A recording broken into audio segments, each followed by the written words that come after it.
Janice, I'm so excited. Did you say hello? Oh, sorry, hello. Hello. I'm so excited. Today we have a Roman emperor on the show.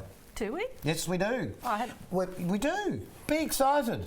I'm looking for the crown, the whole bit. Okay. And we're also going to find out about tax time tips for families, particularly families receiving... Hank's been on our program before, He so has, he's yes. becoming a bit of a regular. Yes. And now, everybody, please welcome the Roman emperor, that is Mark Anthony.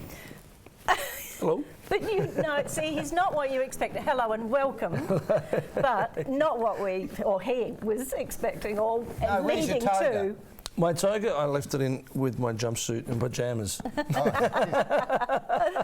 Mark, it's great to have you on the program. Thanks for having me. And for those uninitiated people who've had their head under a rock for the last 30 years, you're... Been that long? Has it really been that long?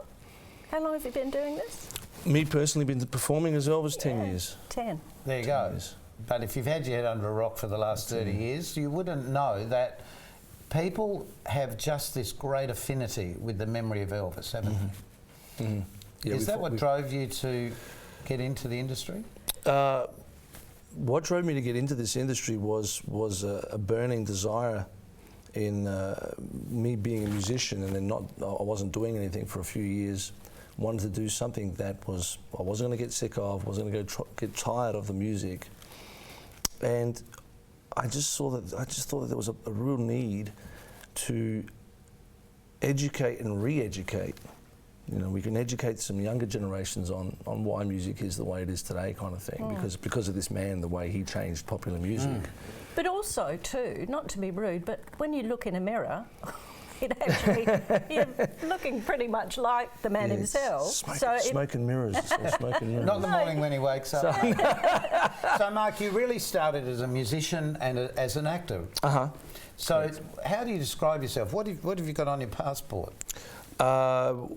Just as an entertainer. Entertainer. Just an entertainer, general entertainer. Because that's really what it is, isn't it? Yeah, absolutely. Whilst you're using the memory of Elvis Presley and recreating the sounds, the songs and so on, you're going into the shows as you, creating the memory, not copying so much. Well, what we've done with the shows and our productions is there are a lot of guys out there. Last been told there's 180,000 Elvis impersonators in the world. Extraordinary, yeah.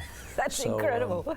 At this rate, I think by the year 2020, another one of the three of us will be an Elvis impersonator. So I'll be yourself.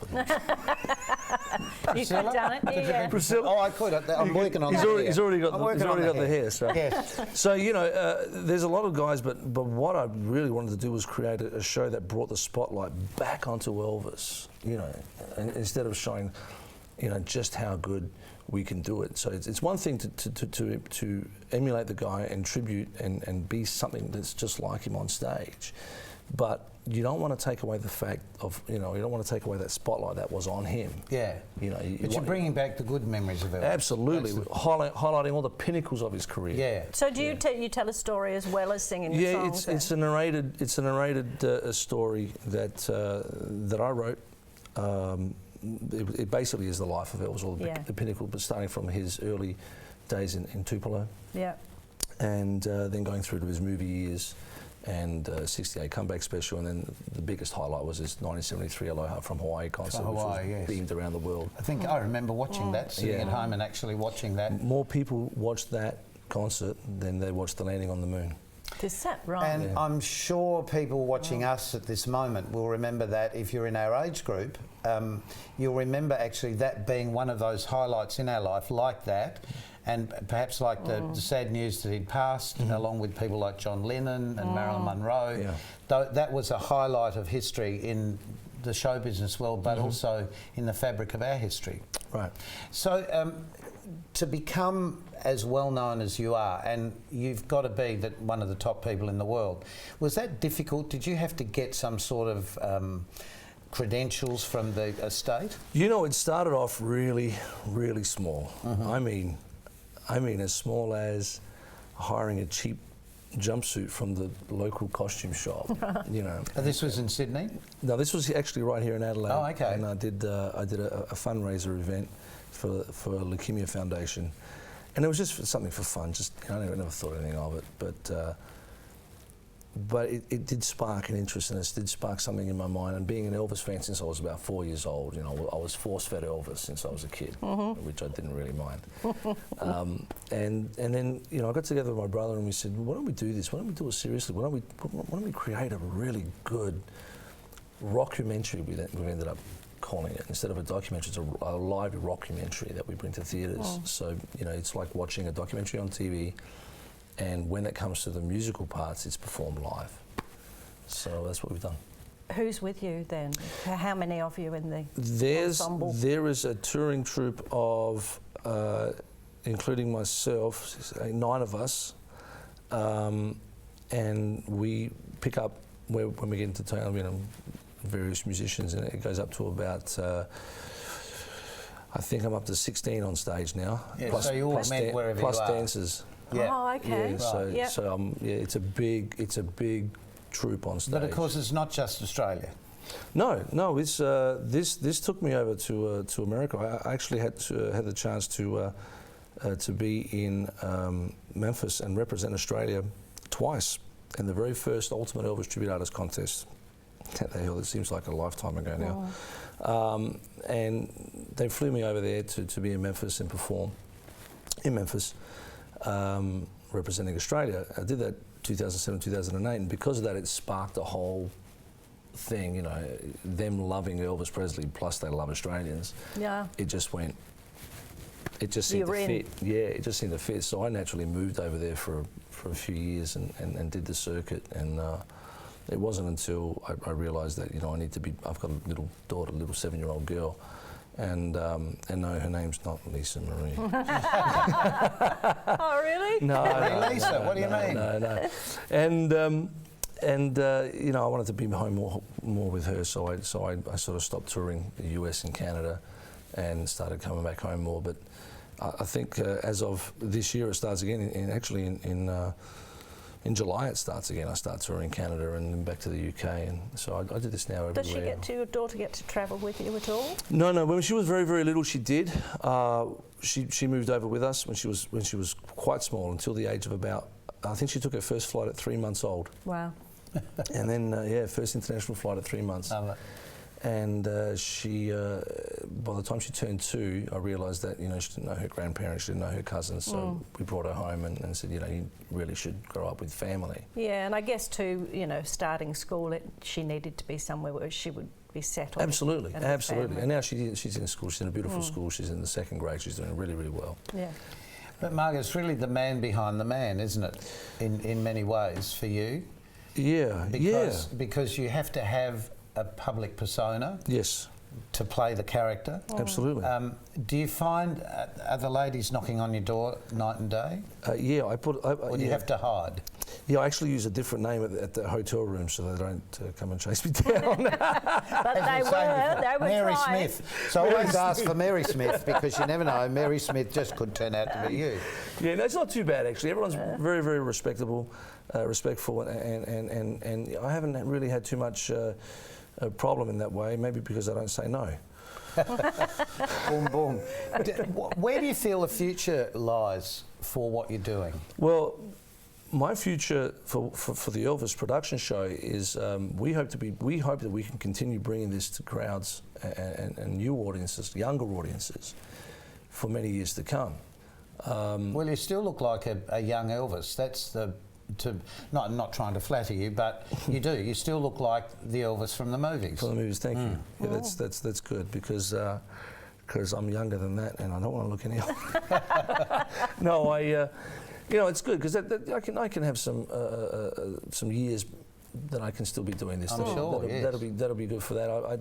But because of this job that I have, 1 year in Memphis, I was approached by a record company in Nashville and got cut a record deal over there. So I'm under your own name? Under my own name, yep. and the record will be out very, very soon, country Fantastic. album. So that may take another step sideways. Yeah. I'm not sure where it's going to go, but for now, the Elvis thing is, for me, is fulfilling my musical. That's fantastic. But he's a mantle, I suppose, you put on. Is that a way of describing it from an actor's perspective? Yeah, I envision. I see this sort of door on the side of the stage, invisible door, that when the show's about to start, I could be joking, and we always do, joking with the stage manager. My stage manager who comes with us on tour, and we joke and joke and joke. And when I know it's a time that I have to walk on, I just turn, and it's like walking through a door. Yeah. And you just you become another person. Yeah. Yeah, you have to. You have to. And then when you walk off stage, It's gone again. you got to get rid of it, because it's okay to become the man on stage, Sure. but you don't want to be him all the time. No. Exactly, Well, no. as you say, it's your job. That's That's the right. job. That's right. Well, he's not with us anymore, but through people like you, the memory continues. And the joy, I guess, that he brought the world, you've spread it even further to a new generation. Yeah, it's amazing. At every show we're starting to get younger and younger crowds. I'm getting, I'm getting emails or fan emails through my Facebook page saying, greatest thing I've ever been to all my life, and it's from a 7-year-old boy.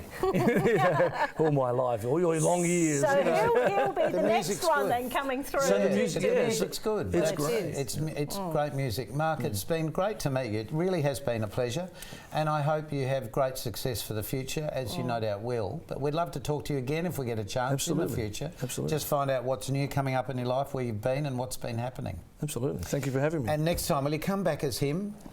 Sure. No, Put the full regalia. the Roman Emperor. Oh, Yeah, Like the Julius Caesar thing. exactly. I've got a few frocks in our wardrobe. We could fix you up. I got a bed sheet I could wear. Yes, that's all you need. Stop. Thank you very much, Mark.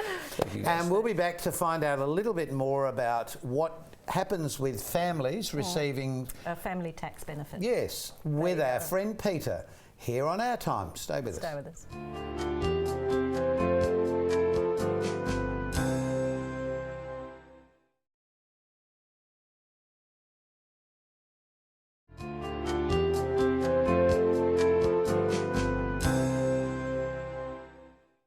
Hello and thanks for watching Our Time. You're with Peter Sellen, and my guest is the General Manager of the Human Services Department, Hank Yongan. Hank, good to see you again.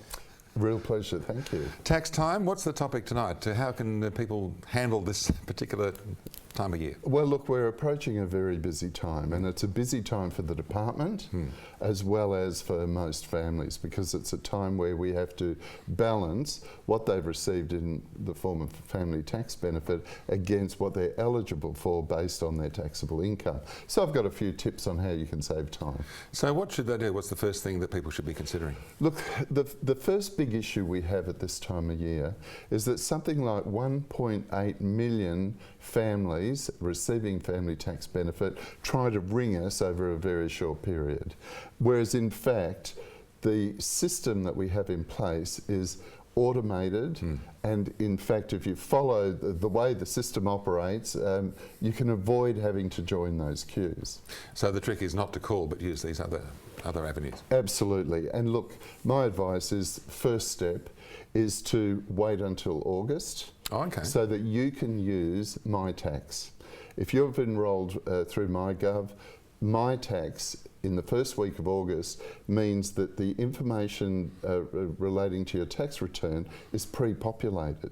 And all you have to do is check that the information that's pre-populated in your MyTax file is correct, and you then lodge your tax return at the flick of the switch, flick of a button. Then what happens is that we do a balancing of the amount of family tax benefit that you've received against what you're eligible for based on your tax return and your taxable income. And what that means is that either you receive an additional supplement, or if you've incurred a debt because you've received too much, part of that supplement can be used to offset that debt. But it's all automatic. So so my advice is use MyTax, and especially in August. There's then a 28-day, up to 28-day period where we reconcile the information that we've got against your taxable income, and then your adjusted family tax benefit, usually in the form of a lump sum, is paid automatically. There's no need to call us. I was going to say, do they need to kickstart this balancing process? It's all done on your side of things? Yes, it is. Look, there are two categories of people. There's those that have to lodge a tax return, and as I've already indicated, use MyTax and avail yourself of the automated system. don't ring us. And if you don't need to lodge a tax return, then again you can notify us about that online. So are these benefits balanced at the very same time? It's all...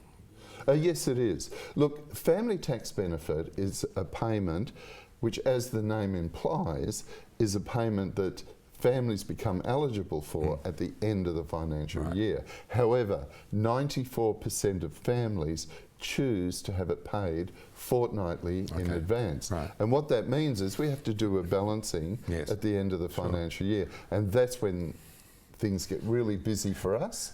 But it's also a busy time for families. And so what we're saying is use the automated system. A lot of people think, oh, June, whatever, but you have that leeway. You've got a few weeks leeway down the track. You don't have to rush in June 31st. That's right. So most people feel that they've got to rush in and are making calls to us, whereas in fact it's a quite simple process. And look, the first step is to go to either the Human Services website or the Tax Office website and have a look at the tax time checker to see whether or not you need to lodge a tax return.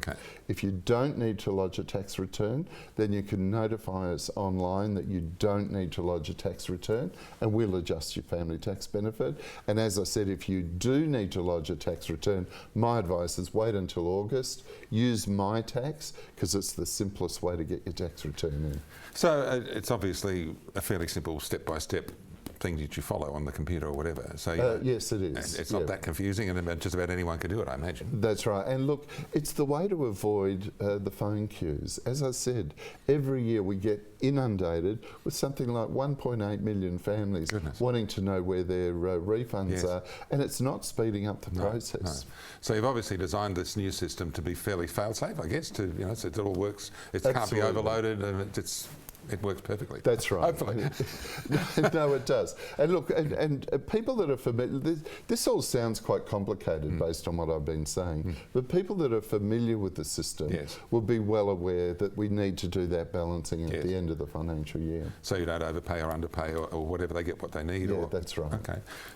Now, coming up shortly, there are some changes to family assistance payments from the 1st of July. Obviously, we're in caretaker mode as far as government is concerned.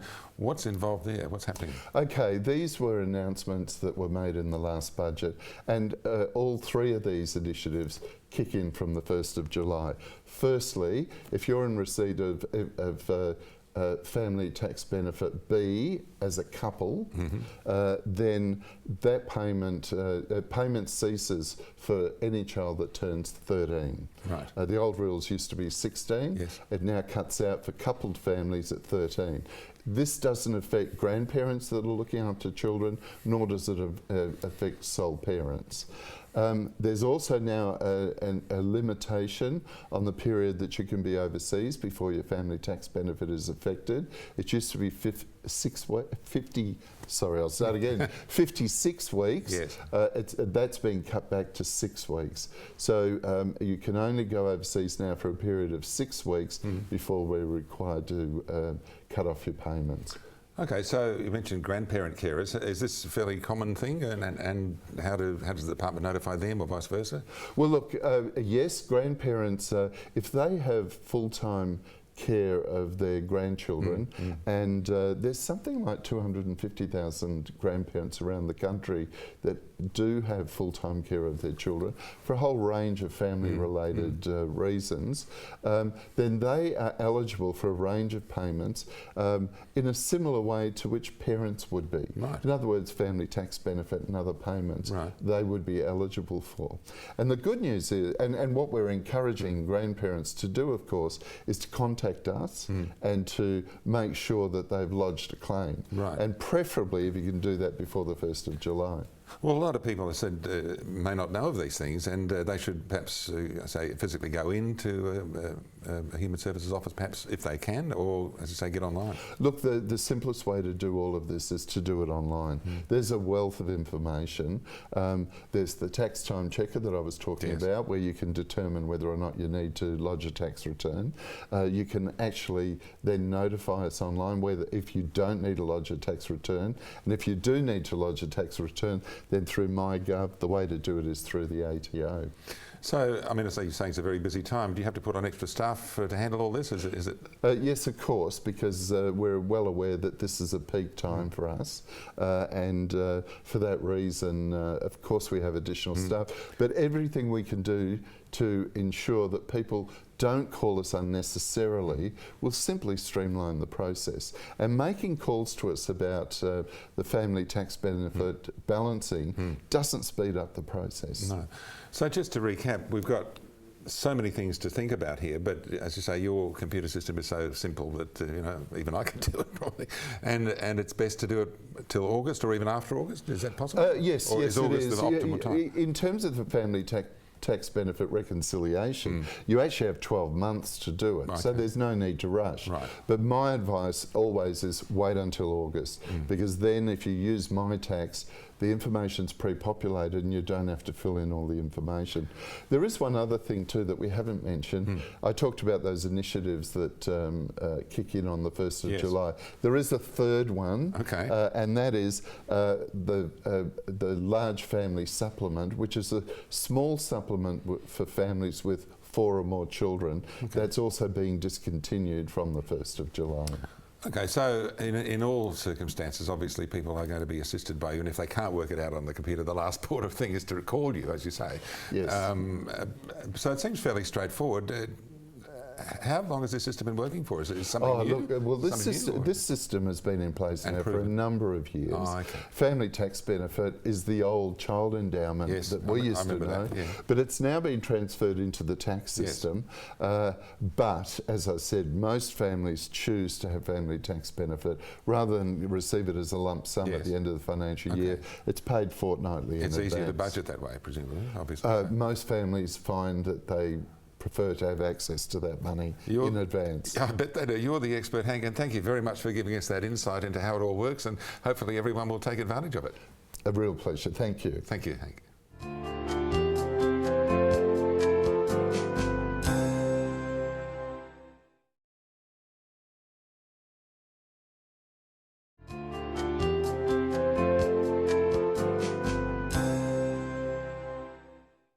We feel like we've met Elvis today.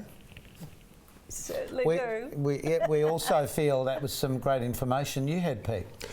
Yes, we were talking to Hank Yongan about what families should do around tax time, and because they have the family allowance, the part plans A and B and what have you, and he was giving us some great advice and said, don't call the Centrelink people. There's an online system that's the way to go, because otherwise the phone lines get jammed, and it's quite easy. You don't have to rush and do it now. He said wait till August, there's no hurry, and just online is the way to go. But Peter, people have been rushing out and buying your book. I hope so.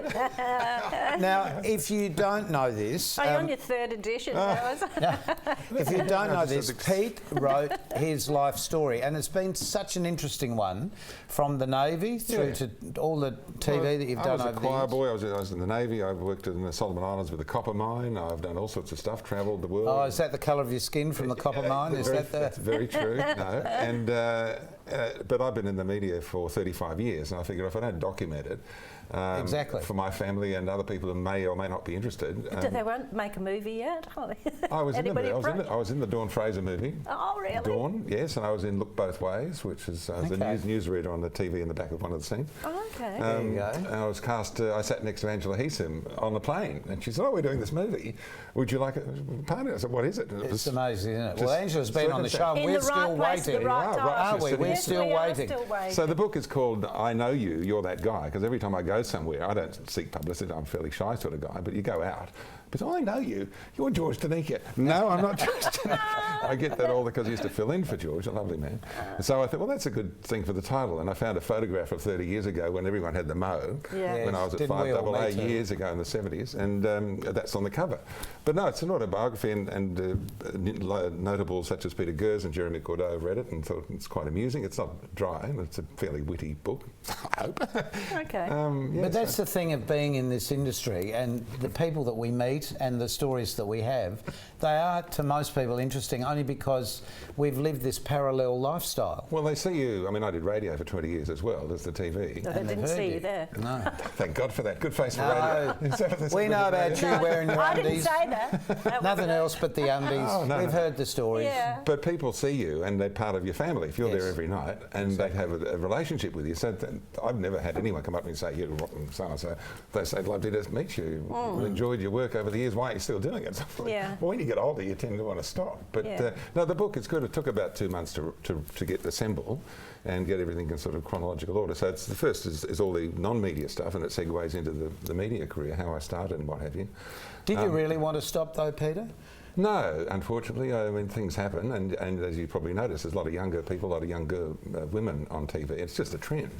And older people with a lot of experience don't seem to get much of a look in, you know, with retrenchments or whatever, which is a bit unfortunate. But the real point with television is, if you're a young person, what on earth are you at home on a Friday and Saturday night or whatever watching TV when you could be out living your life? Why the hell would you be watching TV, really?